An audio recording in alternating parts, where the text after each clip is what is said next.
Welcome students, हम बात करेंगे solution of three linear equations.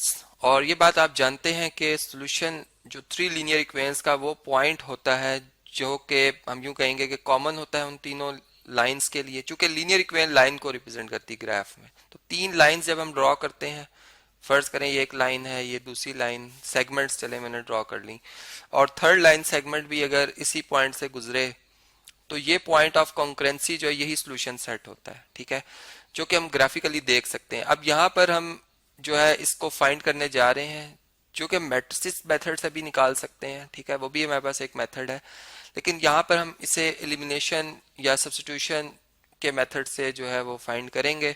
मतलब हम किस तरह से इन तीनों इक्वेशंस को सॉल्व कर सकते हैं, क्या वो टेक्निक होगी कि हम बड़े आसानी से एक्स, वाई और जी की वैल्यू तक पहुंच चुके हैं। ठीक है, चूंकि एक्स की वैल्यू वाई की वैल्यू और z की वैल्यू ये जब आपको मिलेगी तो आपको जो पॉइंट है उसके तीनों कोऑर्डिनेट्स जिसे हम ट्रिपल कहेंगे वो मिल जाएगा। ठीक है, अब इसके लिए मैं क्या कर रहा हूं कि मैं देखा कि जो कोफिशिएंट है y का, पहली इक्वेशन में 1 है, -1 है, दूसरी में +1 है, थर्ड में -1 है।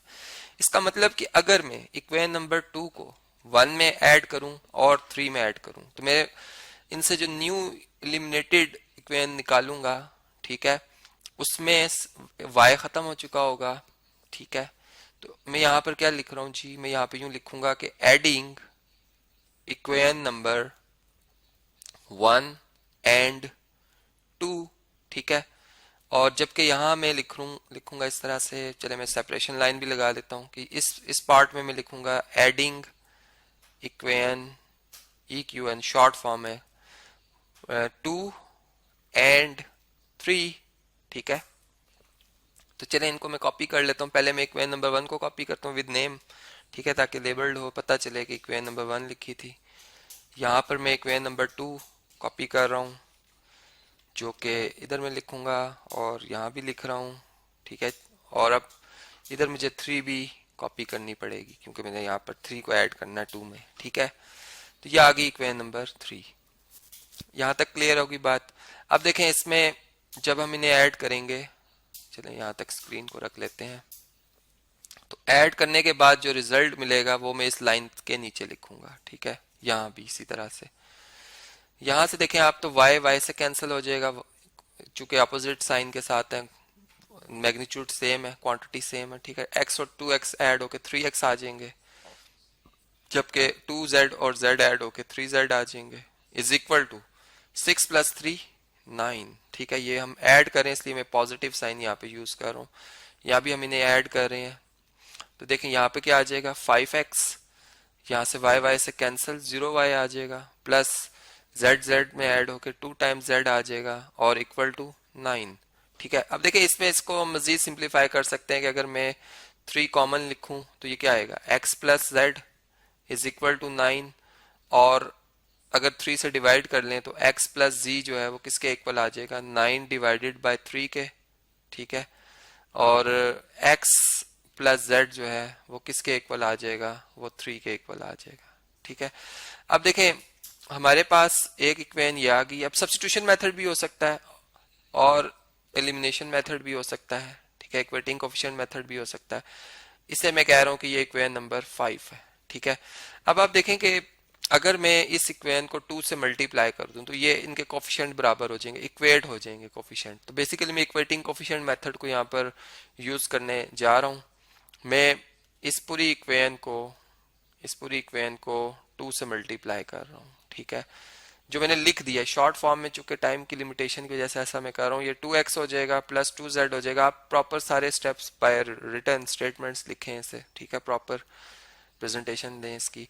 2 × 3 is 6 यह आ जाएगा। अब हम इसे कह लेते हैं 6 इक्वेशन। ठीक है, और अब मैं 6 और 5 को सब्ट्रैक्ट कर रहा हूँ, तो यहां पर मैं लिखूंगा सब्ट्रैक्टिंग इक्वेशन 5 फ्रॉम, या यूं कर लेते हैं कि 6 फ्रॉम 5, इक्वेशन 6 फ्रॉम 5 इक्वेशन। ठीक है, मीन्स कि आप पहले 5 इक्वेशन लिखेंगे जो कि है 5x + 2z इक्वल टू 9, फिर आप लिखेंगे 6 इक्वेशन जो कि है 2x plus 2z is equal to 6।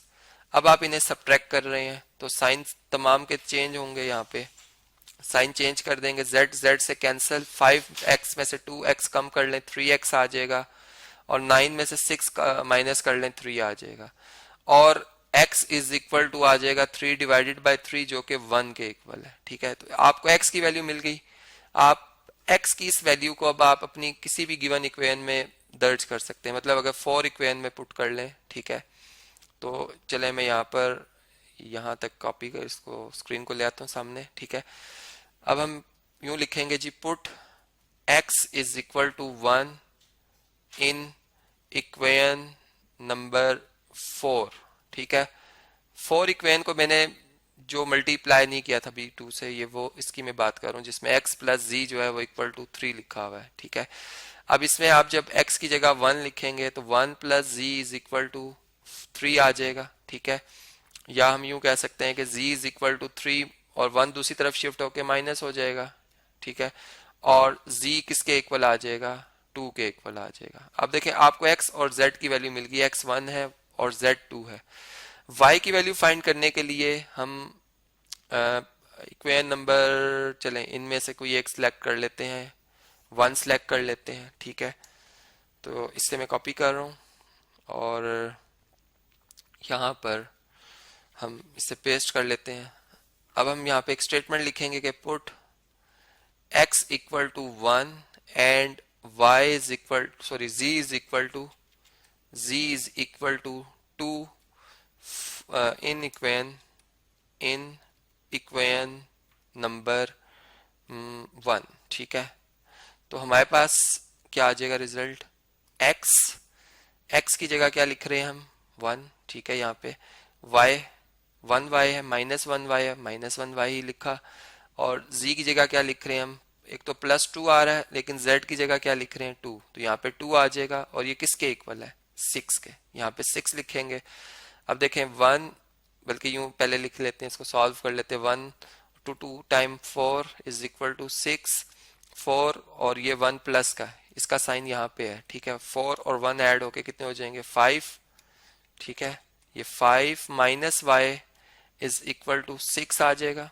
ठीक, y को अगर हम इधर शिफ्ट करें और 6 को यहाँ पे, तो y यहाँ से जाके इसका साइन पॉजिटिव और 6 इधर आके नेगेटिव, तो 5 minus 6 is equal to y आ जाएगा, और y इज इक्वल टू, अब देखिए बड़ी वैल्यू के साथ नेगेटिव साइन है तो 6 में से 5 माइनस करते हैं +1 आता है, लेकिन चूंकि अब इस दफा 5 में से 6 माइनस करें इसलिए -1 आएगा, चूंकि बड़ी वैल्यू के साथ नेगेटिव साइन है। तो ये हमारे पास x y z की जो वैल्यू आई है, इसको अगर हम ट्रिपल बनाएं, इसका 1 x की जगह, y की जगह -1 और z की जगह 2, तो ये बेसिकली हमारा वो कोऑर्डिनेट्स हैं जो उस पॉइंट के कोऑर्डिनेट है जहाँ पे ये तीनों लाइंस जो हैं ग्राफिकली इस पॉइंट के ऊपर मीट कर रही हैं। अब हम इसे वेरीफाई भी कर सकते हैं। ठीक है, हम अगर अपने इस क्वेश्चन में जहाँ पे हमने इसकी वैल्यू फाइंड की है, मतलब जहाँ पर हमने इस क्वेश्चन को लिखा हुआ है, ठीक है, अगर हम इन पॉइंट्स को चेक करें, ठीक है, यहाँ पे मैं एक सेट भी बना देता हूँ जिसको मैं कहूँगा कि ये सोल्यूशन सेट है। ठीक है,